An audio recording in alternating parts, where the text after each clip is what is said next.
Good morning girls. आज हम स्वास्थ्य विज्ञान प्रश्न पत्र के अंदर आपके जो पेपर है उसके अंदर आज हम बात करेंगे एयर पोल्यूशन की, यानी वायु प्रदूषण की। तो वायु प्रदूषण के क्या कारण हैं और इनसे हम किस तरह से निपट सकते हैं, और सबसे बड़ा ये कि इसका हमारे मानव स्वास्थ्य के ऊपर क्या प्रभाव पड़ता है, ये हम इस चैप्टर के अंदर देखेंगे।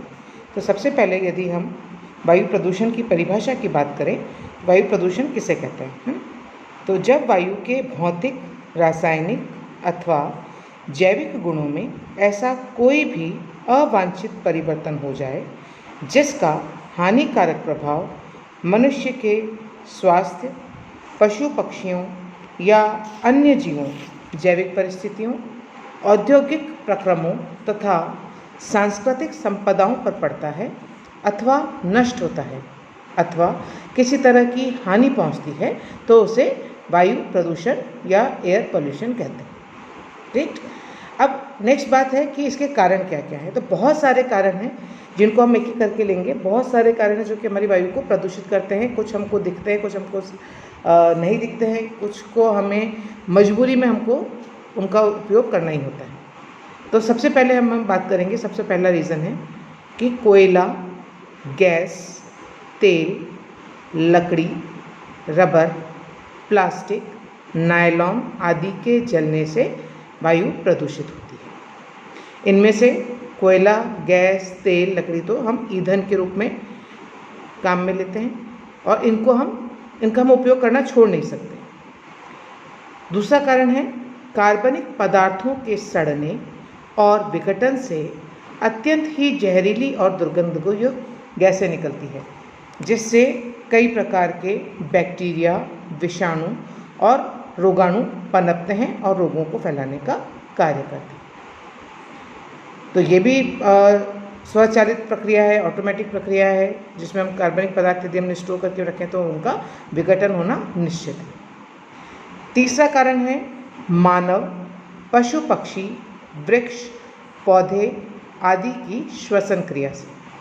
तो जैसा कि आप सब जानते हैं कि हम सब श्वसन क्रिया के दौरान ऑक्सीजन को भीतर लेते हैं और कार्बन डाइऑक्साइड को छोड़ते हैं। मनुष्य में ये क्रिया 24 घंटे चलती है, जबकि कई पौधों में ये क्रिया उल्टी होती है कि पौधे दिन में कार्बन डाइऑक्साइड लेते हैं और ऑक्सीजन छोड़ते हैं, और कुछ पौधे रात के समय ऑक्सीजन लेते हैं और कार्बन डाइऑक्साइड छोड़ते हैं। तो दोनों प्रकार की प्रक्रिया है, लेकिन कुल मिलाकर हम इससे वायु को कहीं ना कहीं प्रदूषित करते हैं कि उसमें हम कार्बन डाइऑक्साइड की मात्रा को बढ़ा देते हैं। नेक्स्ट रीज़न है यातायात के बढ़ने से।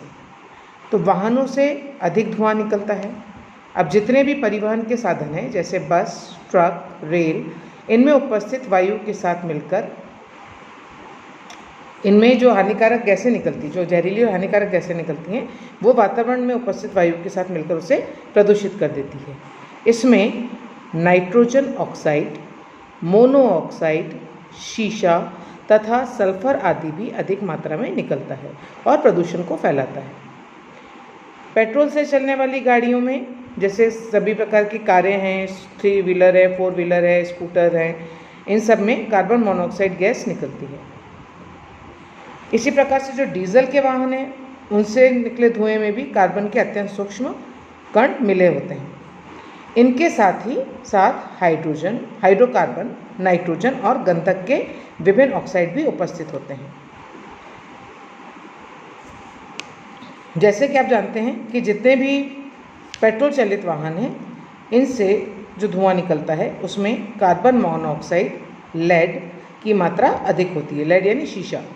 इसके अतिरिक्त इनमें नाइट्रोजन के ऑक्साइड भी उत्पन्न होते हैं।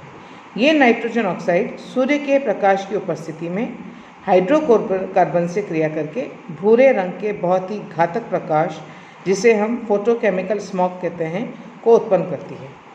और ये जो स्मॉग होता है, ये मनुष्य के स्वास्थ्य के लिए अत्यंत घातक होता है। ठीक है। नेक्स्ट रीज़न है गाड़ियों का पुराना होना। तो जैसे हम क्या करते हैं कि हम सोचते हैं कि भाई गाड़ी खरीदना एक लॉन्ग टर्म प्रोजेक्ट है, कि हमने एक बार गाड़ी खरीद ली तो हमारी हमेशा काम आएगी, लेकिन जैसे जैसे गाड़ी पुरानी होती है उसमें से निकलने वाला धुआं की मात्रा भी बढ़ती जाती है और उसके अंदर कार्बन मोनोऑक्साइड की मात्रा भी बढ़ती है। तो जितनी गाड़ियाँ पुरानी हैं तो पुराने वाहनों से अधिक धुआं निकलता है, जिनसे 5.5 से 10% यानी 5.5 से 10% तक कार्बन मोनोऑक्साइड इनमें उपस्थित होता है। और कार्बन मोनोऑक्साइड की अधिकता हर हाल में मनुष्य के स्वास्थ्य के लिए हानिकारक होती है। फिर है औद्योगिक संस्थानों से कई प्रकार की जहरीली गैसें जैसे sulphur dioxide, nitrous oxide, carbon dioxide आदि निकलती हैं और ये गैसें वायुमंडल में एकत्रित होती जाती हैं और वर्षा के दिनों में वर्षा की बूंदों के साथ जल में मिश्रित होकर धरती पर गिरती हैं, जिसको हम एसिड रेन या अम्लीय वर्षा कहते हैं।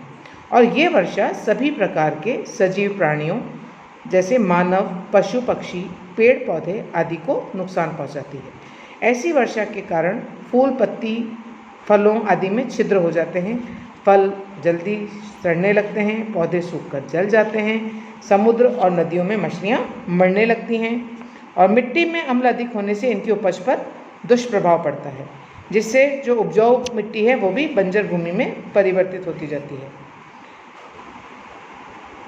इसी प्रकार से इनका जो दुष्प्रभाव है वो जितने भी आपके मार्बल से बने हुए जो ऐतिहासिक इमारतें हैं, जैसे आपका ताजमहल है, उसके ऊपर भी इसी पोल्यूशन की वजह से उसका रंग परिवर्तित होता जा रहा है और उसकी सुंदरता कम होती जा रही है। इसके अलावा किसान मिट्टी की उर्वरकता को या फर्टिलिटी को बढ़ाने के लिए और अधिक फसल प्राप्त करने के लिए कई रासायनिक उर्वरकों का प्रयोग करते हैं जैसे यूरिया आदि। तो उनका असर जल और वायु पर पड़ता है और वायु प्रदूषित होती है। और इसी के साथ कुछ कीटनाशक पदार्थों का भी प्रयोग किसान करते हैं, जो कभी फसल में कोई कीड़ा लग जाता है या कीड़े से बचाने के लिए, कीट से बचाने के लिए, उनकी फसल को बढ़ाने के लिए वो कुछ कीटनाशक पदार्थों का उपयोग करते हैं, जो भी वायुमंडल को या वायु को प्रदूषित करने में अहम रोल निभाती है। इसके अलावा पटाखे आप सब जानते हैं, जो हम कई त्योहारों पर जैसे दिवाली, होली, दशहरा आदि के ऊपर या शादी ब्याह में हम आजकल तो हमारा एक ये तरीका हो गया है कि हम अपनी खुशी का इजहार कैसे करते हैं, पटाखे छोड़ कर के। हम जैसे कोई भारत मैच जीत जाता है, क्रिकेट का मैच जीत जाता है या कोई हम विश्व कप जीत लेते हैं कहीं पर, तो हम हमारा खुशी का इजहार कैसे करते हैं, पटाखे छोड़कर। लेकिन हम ये नहीं जानते कि ये पटाखे हमारे हमारे जो वायु है उसको कितना प्रदूषित कर रही है। तो ये जितने भी पटाखे छोड़े जाते हैं इनसे धुआं और कई विषाक्त गैसें और ऐश या राख निकलती है, जिसके कारण वायु प्रदूषित होती है। नेक्स्ट रीज़न है इसका जनसंख्या वृद्धि और शहरीकरण के कारण खेती लायक भूमि आवास में बदलती जा रही है, यानी एग्रीकल्चर लैंड का आपका रेजिडेंशियल लैंड में कन्वर्ट होना। कि हम देख रहे हैं कि लोगों को मकान बनाने के लिए अब ज़मीन उपलब्ध नहीं है, तो ये जितने भी गांव की तरफ चलने लगे हैं। तो गांव के आपने देखा होगा बड़ी बड़ी सोसाइटियाँ शहरों से दूर बसी हुई हैं, जहाँ पर एग्रीकल्चर लैंड को कम दामों पर खरीद कर वहाँ पे बड़ी बड़ी कॉलोनीज़ या सोसाइटीज़ डेवलप कर ली गई हैं। तो ये भी आपके इसका प्रदूषण का एक कारण है, क्योंकि घरेलू स्तर पर ईंधन, दहन, कूड़ा करकट आदि जलाने से दुर्गंध फैलती है और वायु प्रदूषित होती है। श्वसन क्रिया की बात करें तो मनुष्य ऑक्सीजन गैस सांस के रूप में लेता है और कार्बन डाइऑक्साइड गैस को निष्कासित करता है। अधिक जनसंख्या के कारण वातावरण में ऑक्सीजन की कमी और कार्बन डाइऑक्साइड की वृद्धि हो जाती है, जिससे वायु प्रदूषित होती है। पौधे कार्बन डाइऑक्साइड को श्वास के रूप में लेते हैं तथा ऑक्सीजन को छोड़ते हैं, लेकिन वनों की कटाई से वायुमंडल में ऑक्सीजन और कार्बन डाइऑक्साइड की मात्रा में जो संतुलन होना चाहिए वो नहीं है और असंतुलित हो गया है, जिससे भी वायु प्रदूषित होती जा रही है। ओजोन मंडल का नाम आप सबने सुना होगा, जो हमारे वायुमंडल के ऊपर अवस्थित है। तो वायुमंडल में ओजोन गैस की एक परत पाई जाती है और यही ओजोन गैस पृथ्वी पर उपस्थित सभी प्रकार के सजीव प्राणियों के लिए एक सुरक्षा कवच की भांति कार्य करती है और सूर्य से निकलने वाली अल्ट्रावायलेट या पराबैंगनी किरणों के विकिरण से हमें बचाती है। ये परत सामान्यतः पृथ्वी से 25 से 30 किलोमीटर की दूरी से 5 किलोमीटर में पाई जाती है, किंतु जैसे जैसे हमारा साइंस डेवलप हो रहा है, औद्योगिकीकरण होता जा रहा है, उसके साथ साथ इस ओजोन परत में छेद होने लगा है, जिससे सूर्य की पराबैंगनी किरणें सीधे ही ओजोन परत में अवशोषित न होकर सीधी पृथ्वी पर आने लगी है। इसका कुप्रभाव भी सभी सजीव प्राणियों के स्वास्थ्य पर पड़ने लगा है और जिसके कारण त्वचा के कैंसर और अन्य प्रकार के कैंसर जैसे रोग भी के बढ़ने की संभावना बढ़ गई। कुछ एटॉमिक स्टेशन जिनके बारे में आपने सुना होगा, नाभा का है, नासा का है, और भी बहुत सारे आणविक स्टेशन हैं, औद्योगिक संस्थान हैं, रासायनिक कारखाने हैं। ये भी वायु प्रदूषण का मुख्य कारण है, क्योंकि इनसे हानिकारक और जहरीली गैसें निकलती है जो वायुमंडल में उपस्थित वायु को हानिकारक और विषैला बना देती है। ऐसी प्रदूषित हवा में श्वास लेने से व्यक्ति के स्वास्थ्य पर बुरा असर पड़ता है। और इसका एक बहुत अच्छा उदाहरण आप लोगों को पता है, भोपाल गैस कांड का, जहाँ पर अभी तक लोग प्रभावित हैं, है ना। और इसी प्रकार से जो परमाणु बम का जहाँ पर एक्सपेरिमेंट होता है जापान के हिरोशिमा और नागासाकी में, वहाँ पर भी अभी तक, यानी कितने साल पुरानी बात है, उसके आज तक भी वहाँ के लोग अपंग पैदा हो रहे हैं या मानसिक रूप से कमज़ोर बच्चे पैदा हो रहे हैं। तो उनका दुष्प्रभाव कहीं ना कहीं हमको देखने को मिल रहा है। इसी प्रकार से जितने भी थर्मल पावर स्टेशन हैं, वहाँ पर ताप प्राप्ति के लिए बहुत अधिक मात्रा में कोयला जलाया जाता है। और कोयले के जलाने से हम सब जानते हैं sulphur dioxide, carbon dioxide, carbon monoxide और अन्य गैसें और स्मोक यानी धुआं निकलता है। और इतना ही नहीं, कोयले के राख भी व्यर्थ पदार्थ के रूप में बाहर ही फेंक दिए जाते हैं, और राख के उड़ने से भी निश्चित रूप से वायु हमारी प्रदूषित होती है। हमारे देश के अधिकांश ताप विद्युत घरों में कोयले से ही उनका वो होता है, उनको चलाया जाता है।